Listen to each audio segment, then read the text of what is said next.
यथा काव्यप्रकाशस्य एका टीका अस्ति। यथा उदाहरणे भवन्तः अवगच्छन्तु, काव्यप्रकाशस्य एका टीका अस्ति। सा टीका अप्रकाशिका अस्ति। तस्याः टीकायाः सम्पादनं न अभूत्, शोधकार्यं न अभूत्।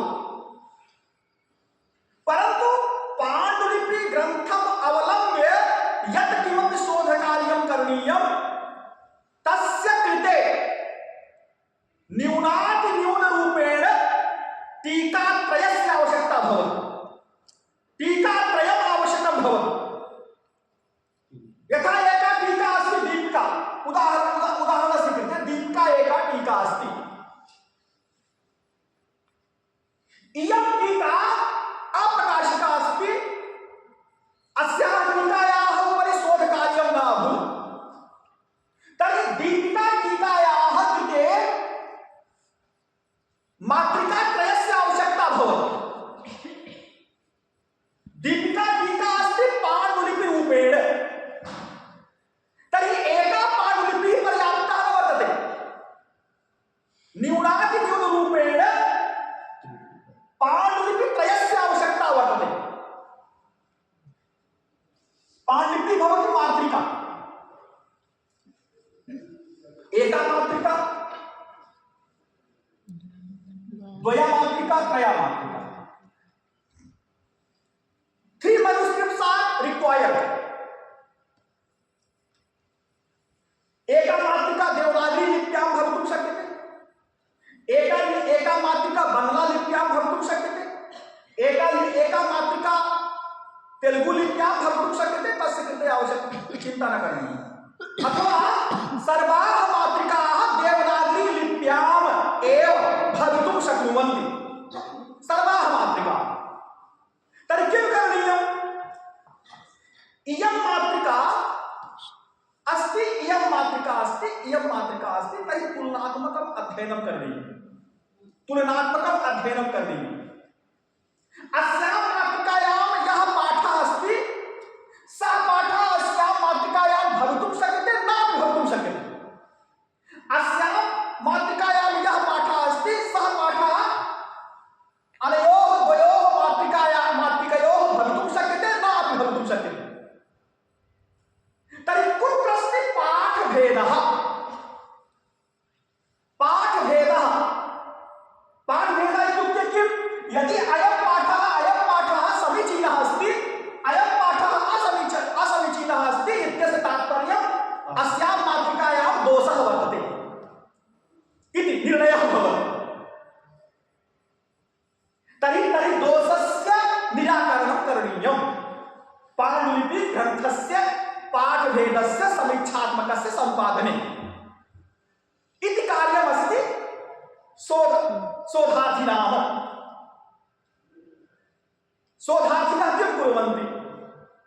कुत्र वर्तते पाठभेदः? पाठस्य भेदः इत्युक्ते किम्?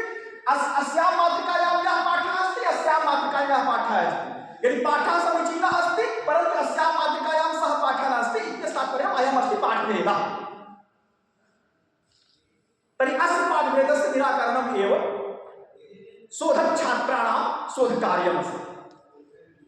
निर्दुष्टरूपेण पाण्डुलिपिग्रन्थस्य समीक्षात्मकं सम्पादनं करणीयम् एव शोधकार्यस्य उद्देश्यम्। निर्दुष्टपाठभेदः कः इति निराकरणं करणीयम्। तर्हि पाठभेदः प्रथमः प्रविधिः पाण्डुलिपिग्रन्थानां पाठभेद समीक्षात्मकं सम्पादनं। समीक्षा सम्यक्तया ईक्षणम् इति समीक्षा। सम्यक्तया कथम् ईक्षणं भवति? व्याकरणदृशा, विषयदृशा, साहित्यदृशा, दर्शनदृशा सम्यक्तया ईक्षणं भवन्तः कुर्वन्तु इति भवति समीक्षा।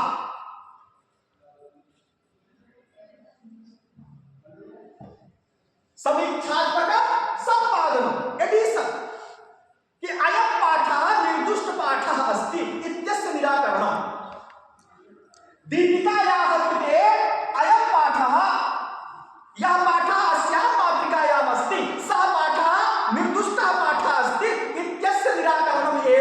अध्ययनमस्ति।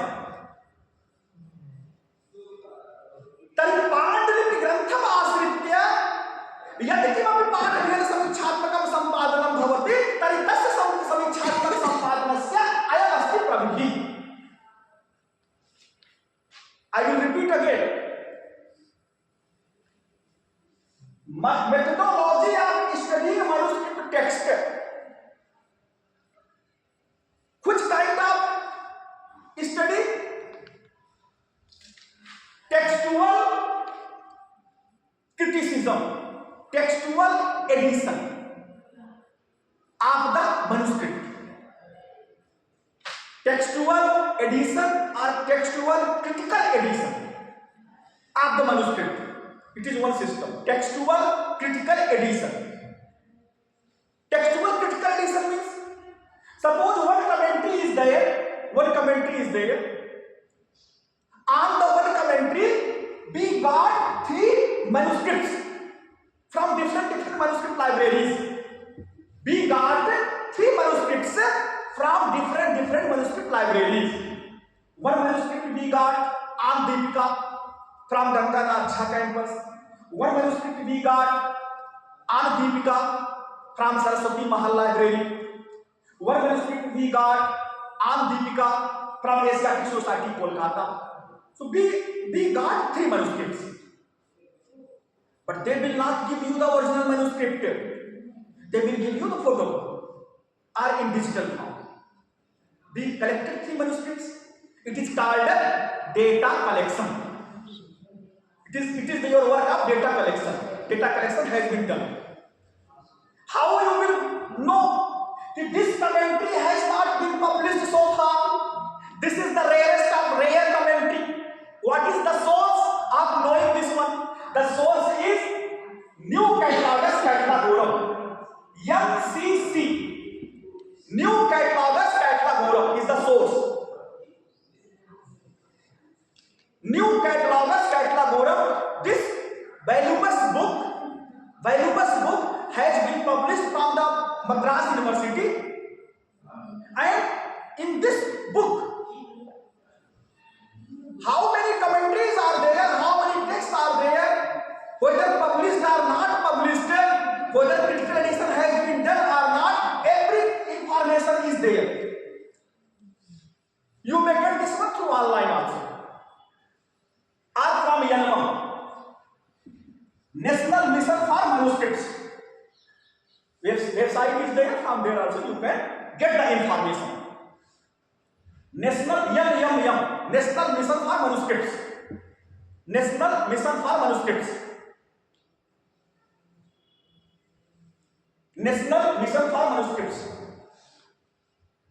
This is the source, and the other is NCC, New Catalogus Catalogorum. New Catalogus Catalogorum. This is the book, and this is the institute. It is situated in New Delhi. This institute works under Ministry of Culture, Government of India. This institute works under Ministry of Culture, Government of India. Near to India Gate, that this institute has been established under IGNCA. IGNCA, Indira Gandhi National Center for the Arts. IGNCA, Indira Gandhi National Center for the Arts.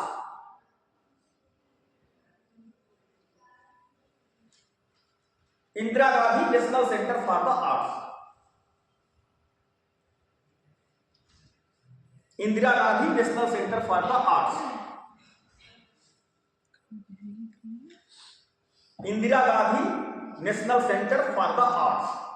Under this institution, NMM has been established. NMM is one wing of IGNCA. One department. NMM is the one department of IGNCA. NMM is Rashtriya Pandulipi Mission, National Mission for Manuscripts. This department has been established in 2002,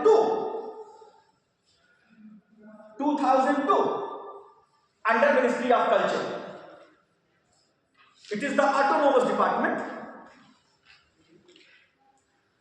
What is the purpose of this Yanama? The purpose is to collect all the manuscripts which are available in entire the world. They will collect, they will preserve, they will conserve, they will do the critical study, they will do the digital form of that manuscript. These things are the aims of Yanama. Collection of the manuscripts. Collection of the manuscripts is the main purpose of YAM. Recognition of the manuscripts, critical edition of the manuscripts, conservation of the manuscripts, preservation of the manuscripts, digitization of the manuscripts. These are the purposes of NMM.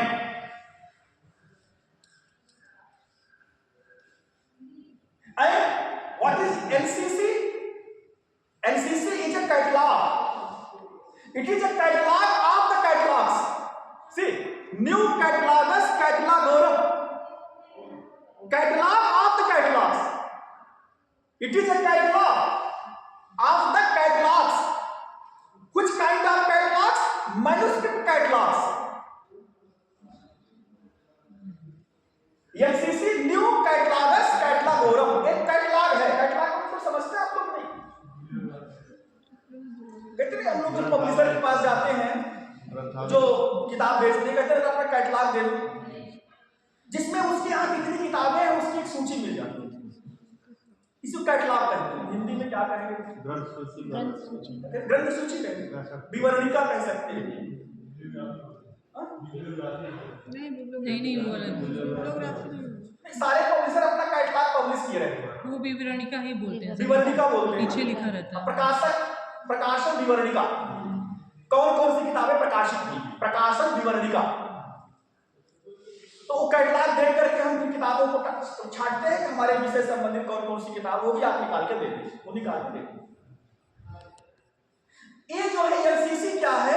एक catalogue है, पहली बात। लेकिन किसका catalogue है? पांडुलिपि का catalogue. पूरे विश्व में जो भी भारतीय पांडुलिपियां हैं उन पांडुलिपियों का भी अपना एक कैटलॉग बना है, उस कैटलॉग का भी एक catalogue. Leader of the leaders,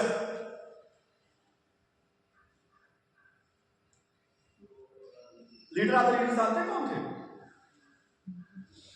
आपके बलिया के चंद्रशेखर थे, और चंद्रशेखर को बोला जाता था he is the leader of the leaders. Leader of the leaders, of the leaders मतलब जितने भी नेता हैं उन नेताओं के नेता, ठीक है? हेड ऑफ द हेड्स, ऐसे समझिए। तो ऐसे ही जो है एलसीसी क्या है? एक कैटलॉग है, कैटलॉग ऑफ द कैटलॉग्स। सारे पांडुलिपि जो कैटलॉग्स हैं उन कैटलॉग्स का एक कैटलॉग। जैसे हर पांडुलिपि संग्रहालय ने अपना एक कैटलॉग बनाया है, गंगानाथ झा कैंपस जाएंगे उनका अपना कैटलॉग है, सरस्वती लाइब्रेरी चले जाएंगे संपूर्ण संस्कृत यूनिवर्सिटी उनका अपना कैटलॉग है, एशियाटिक सोसाइटी कोलकाता चले जाएंगे उनका अपना कैटलॉग है, अडियार लाइब्रेरी मद्रास चले जाएंगे उनका अपना कैटलॉग है, मैसूर रिसर्च ओरिएंटेड लाइब्रेरी चले जाएंगे उनका अपना कैटलॉग है, ओरिएंटल रिसर्च इंस्टीट्यूट चले जाएंगे केरला उनका अपना कैटलॉग है, सरस्वती महान लाइब्रेरी जो तंजौर में है उनका अपना कैटलॉग है। मैंने बताते हैं कि हमारे यहाँ ये पांडुलिपियां हैं, उन पांडुलिपियों की विवरणिका है। अब उन सारी विवरणिका को कलेक्ट करके एक कॉमन विवरणिका बनाई गई जिसको कहते हैं एनसीसी। सारी विवरणिकाओं का विवरणिका है। New catalogus, new catalogus कैटलॉगोरम।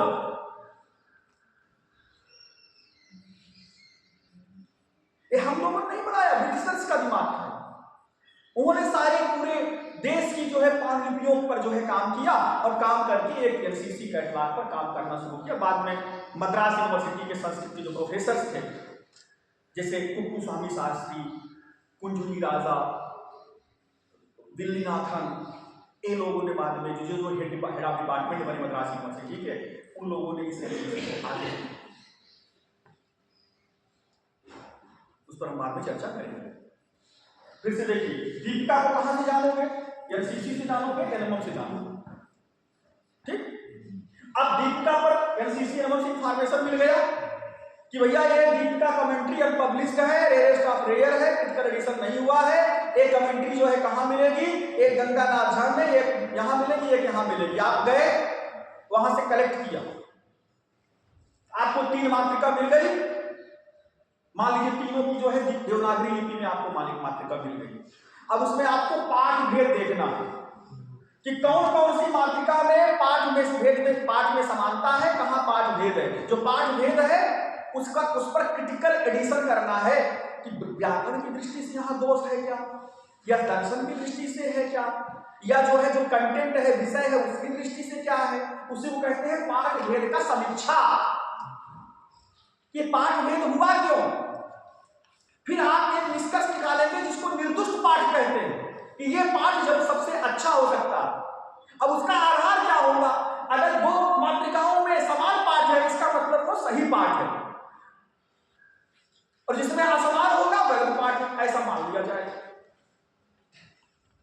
अब उसी समीक्षा करके उसका अध्ययन करना ये पांडुलिपि पर रिसर्च करने का एक प्रमुख प्रविधि है।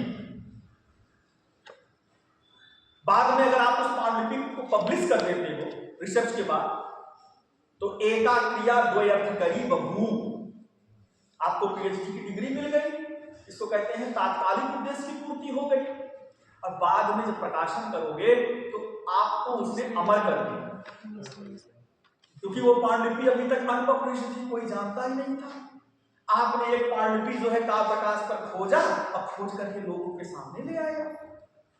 अब उसी आपकी पांडुलिपि जो पब्लिश हो गई उस पर लोग शोध कार्य करेंगे, उसका अनुवाद करेंगे, व्याख्या करेंगे, सौंदर्य शास्त्र की दृष्टि से देखेंगे, दर्शन की दृष्टि से देखेंगे, फिर वो आधार बन जाएगा सैकड़ों पीएचडी वर्ग का। उसको अगर और अधिक युक्त होगा तो लोग उसको पाठ्यक्रम में लगा देंगे, एमए में पढ़ाएंगे, बीए में पढ़ाएंगे। इस तरह से हमारी ज्ञान की परंपरा बढ़ती है।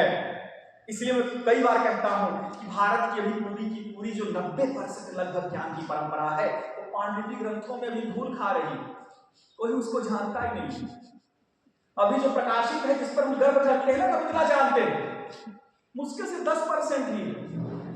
90% पांडुलिपि संग्रहालयों में पांडुलिपि ग्रंथों के रूप में अभी अनटच्ड है, कोई नहीं जानता उस ज्ञान की परंपरा को। अब सोचिए अगर उस पर शोध कार्य हो जाए और शोध कार्य करके लोगों को प्रकाशन में आ जाए तो क्या पता काव्य प्रकाश जैसा और भी कोई अच्छा ग्रंथ मिल जाए, क्या पता रसगंगाधर से और भी उत्कृष्ट कोई ग्रंथ मिल जाए, क्या पता वेदांत सार से भी अधिक उत्कृष्ट ग्रंथ हमारे पास मिल जाए जो और चमत्कार प्रस्तुत कर दे। क्योंकि उस पर काम नहीं करना चाहते हैं, काम होता नहीं हमसे जो है, और इसीलिए जो है आजकल चरबड़ा विश्व पेशा वही कालिदास, वही भवभूत, वही महाभारत, वही रामायण, उसी पर बाण भट्ट पर हम लोग सदियों से रिसर्च करते चले आ रहे। ये सब भूमि काम।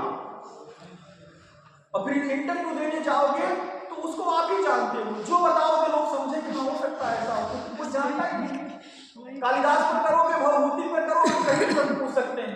इस पर जो प्रश्न पूछेंगे आपको चाहे उसमें हो चाहे नहीं हो, आप जो बताओगे लोगों को मानना पड़ेगा, क्योंकि कोई जानता ही नहीं। आपकी कॉपीराइट हो जाएगी। जो बता देंगे इसमें 18 अध्याय है, 18 प्रकाश है, इसकी चर्चा उसकी चर्चा, लोग मान लेंगे हाँ वही हो सकता है। तो ऐसा काम करना चाहिए रिसर्च स्कॉलर्स।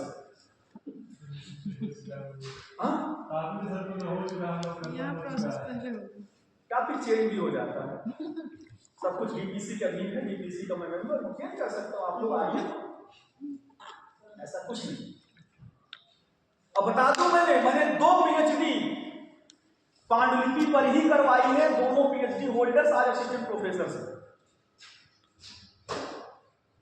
और मैंने जो प्रोजेक्ट प्राप्त किया है ministry of education government of India से, वो पांडुलिपि पर ही है, जो श्रीमद् भगवत गीता की पांडुलिपि अभी तक अभी प्रकाश में नहीं आई है। इस प्रकार का चैलेंजिंग काम करिए, यूनिक काम करिए और अमल हो जाए। यही तो हमारा योगदान है। नहीं तो 20 लाख रुपया 15 लाख रुपया जीआरएफ लेकर के आप लोग जो है चर्चित चल रहा है, ये सब कम से कम 15 लाख आपका सफल हो, उससे आपके दोनों उद्देश्यों की भी पूर्ति हो रही है। नहीं तो संस्कृत में कोई काम नहीं हो, हमें कोई योग्यता भी नहीं चाहिए दिखती है। और आप लोग जो है, चूंकि आप लोग आगे जाओगे, इस ज्ञान परंपरा को बढ़ाओगे, बड़ी उम्मीदें हैं आप लोग। तो आप लोग इस दृष्टि से भी ध्यान रखिए, करिए, खोजिए। और मैं आपको बहुत कुछ उसमें गाइड कर सकता हूँ। 50 मिनट में तो नहीं गाइड कर सकता हूँ, लेकिन कोशिश करूंगा जो है कि आपको मैंने of the class, of the lecture मैं गाइड कर सकता हूँ, क्योंकि हमने 2 पांडुलिपियों पर पीएचडी करवाई है। खुद मेरा जो रिसर्च चल रहा है प्रोजेक्ट का जो है, मैं खुद इसी पांडुलिपि पर कर रहा हूँ। उद्देश्य ये नहीं है कि हम प्रोफेसर से बड़ी कोई पोस्ट नहीं होती है, सारी कुछ कैन्योरल होती है। जीवन में अगर एकेडमिक का सबसे बड़ा पद होता है प्रोफेसर होता है। हम इसलिए नहीं पढ़ते कि हमें इससे कुछ और मिल जाए। हम ज्ञान की परंपरा जो गुरुओं से प्राप्त हुई है उसको आगे बढ़ाना चाहते हैं, इस उद्देश्य से ऐसा करते हैं। वरना जिस दिन आप लोग असिस्टेंट प्रोफेसर बन जाओगे, सिर्फ एक ही उद्देश्य होता है कि आप प्रोफेसर बन लीजिए। प्रोफेसर से बड़ी कोई पोस्ट है नहीं। बाकी आदमी हेड बनेगा, 2 साल के बाद डीन बनेगा, फिर वीसी बनेगा, फिर आकर के प्रोफेसर ही आगे बनता है। वही प्रोफेसर ही अस्थाई है, प्रोफेसर ही जो है वही अस्थाई है। रिटायरमेंट के बाद भी आप प्रोफेसर को ही आप लेके जाएंगे।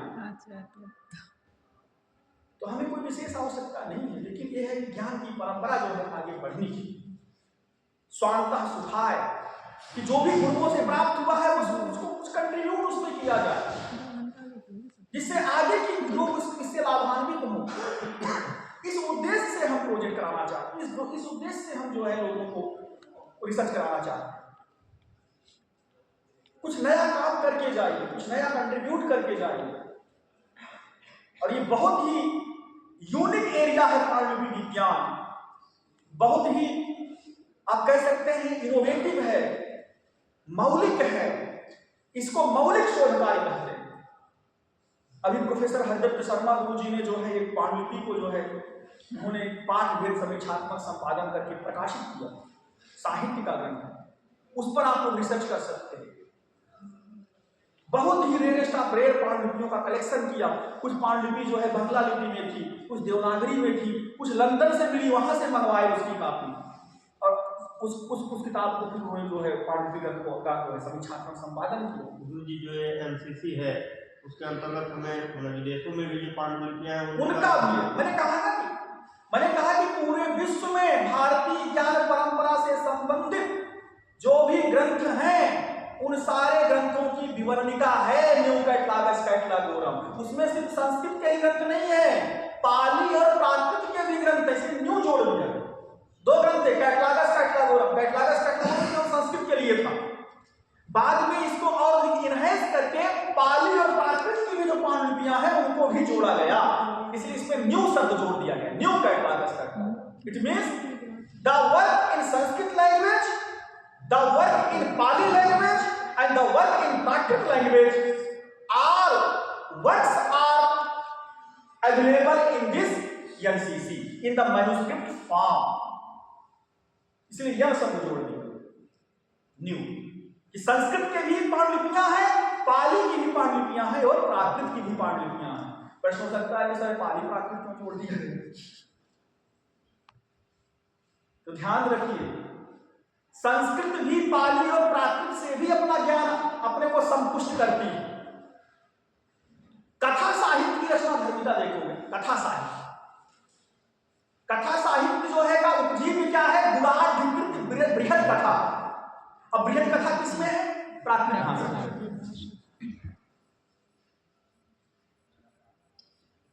जो गाथा सब सही है वो जो है जिसको गाथा सप्त सही कहते हैं, सत्सही कहते हैं, वो क्या है? हाल का प्राकृत भाषा है। और वहीं से हमारा जो है क्या हुआ, हमारे यहाँ की जो कादम्बरी कथा वगैरह जो है अनुप्राणित हुई। तो ऐसा नहीं है कि नहीं, प्राकृत और पाली का योगदान नहीं है संस्कृत को और भी पुष्ट करने में, बहुत योगदान है। सिर्फ पाली और प्राकृत को भी इसमें जोड़ा गया। कथा साहित्य की रचना धर्मिता शुरू में प्राकृत भाषा में ही थी। प्राकृत भाषा कोई एक भाषा नहीं थी, इसमें वेरिएशंस हैं। कई प्राकृत भाषाएं हैं। प्राकृत का मतलब रीजनल लैंग्वेज, पाली का मतलब लोकल लैंग्वेज। ध्यान रखिएगा, पाली का मतलब पल्ली, पल्ली का मतलब डायलेक्ट, और प्राकृत का मतलब रीजनल लैंग्वेज। जैसे संस्कृत का मतलब कॉस्मोपॉलिटन लैंग्वेज। संस्कृत पूरे बृहत्तर भारत की भाषा थी।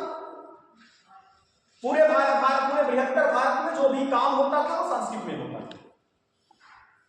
Academic language. रीजनल लैंग्वेज जिसको आप प्राकृत कहते हो, तो मराठा की अपनी प्राकृत भाषा थी, आंध्र की अपनी प्राकृत भाषा थी, बिहार की मिथिला की अपनी प्राकृत भाषा थी। प्राकृत का मतलब रीजनल लैंग्वेज, एक रीजन विशेष की भाषा, एक स्टेट विशेष की भाषा। इसलिए प्राकृत के कई भेद होते हैं। मराठी है, सौसेनी है, अर्धमागधी है, मागधी है, पैशाची है, कई प्रकार के इस तरह से भेद दिखाई देते हैं। अब पाली का मतलब लोकल लैंग्वेज, इसी 1-2-4 किलोमीटर के अंदर बोली जाने वाली भाषा। जैसे भोजपुरी हुआ, मगही हुआ, आप कह सकते हैं अवधी हुआ, बुंदेली हुआ, ब्रज हुआ, बुंदेलखंडी हुआ, बघेली हुआ, मैथिली हुआ, ये सब क्या है? लोकल लैंग्वेज, पाली। पूरे विश्व की 3 ही भाषाएं थी, cosmopolitan language, regional language and local language. ये हम नहीं कह रहे हैं, टीकाकार कहते हैं। कहां? वक्रोक्ति जीवितम के और दंडी के काव्यादर्श के टीकाकार कहते हैं कि पूरे विश्व में 3 ही प्रकार की भाषाएं हैं। एक जो है कॉस्मोपॉलिटन लैंग्वेज है, दूसरी रीजनल लैंग्वेज है, और तीसरी लोकल लैंग्वेज।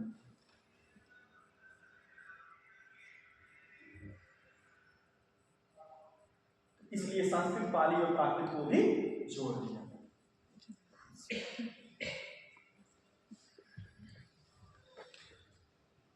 इतनी बात क्लियर हुई? आगे चलते हैं। पांडुलिपि ग्रंथानां विषयगत अध्ययनम्। पांडुलिपि ग्रंथ का जो है विषय की दृष्टि से भी अध्ययन हो सकता है। विषय का मतलब कोई ग्रंथ पांडुलिपि का साहित्य का हो सकता है, जैसे यही दीपिका है। दीपिका का काव्य शास्त्र की दृष्टि से विवेचन कर सकते हैं, व्याकरण शास्त्र की दृष्टि से भी कर सकते हैं, दर्शन की दृष्टि से भी कर सकते हैं। साहित्य तो है ही है। सर सभी विषयों की पांडुलिपि होती है? सभी विषयों की पांडुलिपि होती है, मतलब सभी विषयों की पांडुलिपि होती है, जैसे साहित्य हुआ, दर्शन। हाँ बिल्कुल, जितने भी विषय दिखाई देते हैं उन विषय का तो मूल पांडुलिपि ही था ना। ये तो प्रकाशन तो बाद में हुआ, पहले जो है पांडुलिपि में ही थे। पुराण सब जितने भी पुराण, रामायण, महाभारत का तो अभी भी चलता है। कहाँ पर? भंडारकर ओरिएंटल रिसर्च इंस्टीट्यूट है। Bhandarkar oriental research institute Pune में महाभारत की सारी पांडुलिपियों का संकलन करके महाभारत के पाठ भेद का समीक्षात्मक संपादन अध्ययन अभी भी किया जा रहा है। अब माना जाता है कि अभी तक जो महाभारत मिला है पर्याप्त नहीं है, उसमें अभी भी दोष है। बहुत सारी पांडुलिपियां अभी भी प्राप्त हो रही हैं और उन पर जो है यहाँ पर क्या हो रहा है? रिसर्च हो रहा है पांडुलिपियों पर। तो सर यही सिलेबस में लगा पढ़ाया जाए तो नहीं ठीक है? यही सिलेबस में पढ़ाया जाए जब है क्या पांडुलिपि भी पूरा सब विषयों का यह में लग सकता है। व्याकरण वाला पांडुलिपि, व्याकरण का मैंने लगवाया था। मैं जब मैं एमजीसीयू में था, पांडिचेरी यूनिवर्सिटी में था। पांडिचेरी यूनिवर्सिटी मैंने पीजी डिप्लोमा कोर्स खोला था, तो उसमें यही था कि PG diploma in manuscriptology and palaeography, माने पीजी डिप्लोमा। और उसमें हमने क्या किया कि हमारे एमए के विद्यार्थी भी और पीएचडी के विद्यार्थी। वो 1 साल का कोर्स होता था और उसमें जो है उस डिप्लोमा कोर्स से उनको एक सर्टिफिकेट मिलता था। वो सर्टिफिकेट इतना काम किया कि हमारे बहुत सारे विद्यार्थी आजकल म्यूजियम्स में नौकरी पाए, पांडुलिपि संग्रहालयों में नौकरी पा गए, क्योंकि एक साथ उनको 2 डिग्री मिल गई। एक तो उनको एमए की डिग्री मिल रही है, पीएचडी की डिग्री मिल रही है, और साथ साथ उनके पास एक डिप्लोमा कोर्स का सर्टिफिकेट है। सर यहाँ भी और इसके आधार पर क्या हो रहा है, इसके आधार पर वो जो आजकल जो है माने जो बहुत सारे नेशनल म्यूजियम्स हैं, आर्काइव्स हैं, जहां जहां पांडुलिपि ग्रंथ हैं, वहां पर उनको सर्विस मिली। तो एक साथ जो है 2 डिग्री हो सकती है। दिक्कत है यहाँ के विद्यार्थियों में जो है ना, वो उस तरह की रिसर्च का एटीट्यूड डेवलप नहीं हुआ। उनको एक अलग नौकरी चाहिए, जल्दी से नौकरी मिल जाए। उसका कारण है क्योंकि मास्टर्स में वो माहौल ही नहीं दिया गया ना, मास्टर्स में वो माहौल ही नहीं मिला, माहौल नहीं दिया गया। वो सिर्फ धीरे-धीरे समय लगेगा। बस हम लोग अभी जिस रिसर्च करने आ रहे हैं तो दिमाग में है कि टीजीटी पीजीटी शायद आने वाला है, उधर सब दिमाग लगा है कि हाँ अरे टाइम बर्बाद कर रहे हैं, क्या पता आना पड़ेगा, अटेंडेंस लग गई है, यहाँ भी ना आते लोग। दृष्टिकोण दूसरा है, एटीट्यूड दूसरा है सर। अब बता देता हूँ, एटीट्यूड से अब जमाना चला गया। इंटरव्यू में जाओगे, संस्कृत बुलवा देंगे, वहीं पर आपको निकाल देंगे। उस पहले के गुरु चले गए, वैसे गुरु भी नहीं रह गए, और फिर आप जाकर के जितने भी हो से वही गंगानाथ झा कैंपस वाले सीएसयू वाले आकर के सारी नौकरी संस्कृत वालों की लेके चले जाए, जो मॉडर्न तरीके से पढ़ रहे हैं। आप यही देखिए 22 लोग हैं, कितने लोग यहाँ इलाहाबाद विश्वविद्यालय के फैकल्टी अपॉइंट, सब कहाँ से चले आए? जो गुरुकुल पद्धति से पढ़े थे, क्योंकि वो इंटरव्यू में संस्कृत बोल दिए, वेद का उच्चारण कर दिए। यहाँ के विद्यार्थी को दातन शरीर पर पता ही नहीं है, वैसी ट्रेनिंग नहीं मिली। ऐसा नहीं है कि 22 लोगों में यहाँ पे कम से कम 500 लोग यहाँ के कैंडिडेट रहे होंगे उस समय। तो क्या स्थिति है? ऐसी हर जगह स्थिति हो जाएगी। इसलिए आप लोग इसको समझिए, अपने आप को अपडेट करिए, नहीं तो समस्या उत्पन्न हो जाएगी। पीएचडी लेकर के हम लोग घूमेंगे और कुछ नहीं। और ये हमारे लिए चैलेंजिंग है, क्योंकि मैं इस विभाग का प्रोफेसर हूँ। मैं चाहता हूँ कि नहीं एनवायरमेंट चेंज हो, इसलिए बार बार आप लोगों को संस्कृत अंग्रेजी में क्यों दिखाना चाहता हूँ, क्यों लैपटॉप ले आना चाहता हूँ। उससे संस्कार जाएगा। पढ़ाने को मैं अवधि में भी पढ़ा दूंगा, प्रयास करूंगा, मैं भोजपुरी में भी बता दूंगा ये बात। आप कहेंगे बड़ा अच्छा सर ने पढ़ाया, अच्छा ध्यान देंगे, उस ध्यान रखने किसी उद्देश्य की पूर्ति होने वाली नहीं सर। लेकिन ये पांडुलिपि वाला हम लोगों को 6 महीने या 1 साल करवाइए। हाँ, अगर आप लोगों की मंशा होगी तो पांडुलिपि उसको अप्रूव कर देंगे। इन लोगों की पता पांडुलिपि विज्ञान पर आप लोगों को जो है डिप्लोमा कोर्स करना चाहिए जी सर, और उससे जो है आपको बहुत फायदा होगा इन फ्यूचर। 2 डिग्री आपके पास, 2 सर्टिफिकेट आपके पास हो गए, और यूनिवर्सिटी ऑफ इलाहाबाद का जो है पीजी डिप्लोमा इन मनुस्क्रिप्टोलॉजी अगर आपको मिल गया तो आपको जो है मनुस्क्रिप्ट क्षेत्र में जो है बहुत सारी नौकरियां निकलती रहती हैं। वहां पर आप लोगों का जो है स्थान सुरक्षित हो जाएगा, क्योंकि आप लोगों के पास पीएचडी भी है, साथ साथ मनुस्क्रिप्टोलॉजी का दोनों चीजें। मैंने एमए में एक कोर्स शुरू किया था महात्मा गांधी सेंट्रल यूनिवर्सिटी, आजकल पांडुलिपि विज्ञान वहां चलता है, अब यहाँ भी कर पीएचडी दीजिए। में भी चलता है। अब यहाँ भी कर दीजिए। क्यों किया इसको मैंने?